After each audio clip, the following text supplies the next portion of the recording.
King's Indian defense, normal variation, 4.e4d65.nf3006.h3e57.d5a5. Balanced, neither player ever had an advantage. That game was pretty competitive. Both players had an amazing opening. In the English opening, White plays c4 to take control of the d5 square without sacrificing a central piece. This is a more patient opening. Nf6 develops the knight toward the center and controls the e4 square. The knight grows and the d4 and e5 squares are under the control of nf3. The dark squared bishop is getting ready to be fianchetto to g7, where it will sit on the long diagonal. The d5 and e4 squares are under the control of nc3, which advances the knight into the center.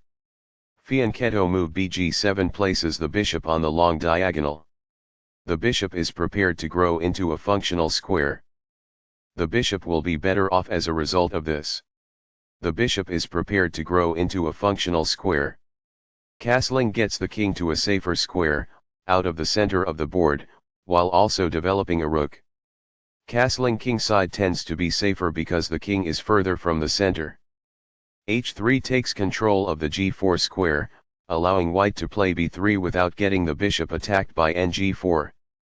e5 takes space in the center and attacks the pawn on d4. d5 takes space in the center and controls the c6 and e6 squares. a5 takes space on the queen side and controls the b4 square, slowing down white's ideas of advancing on the queen side with a quick b4 pawn push. By doing this, a knight moves out of its beginning square and into the action. This activates a bishop by developing it off of its starting square. It is the last book move. Balanced, neither player ever had an advantage. That game was pretty competitive.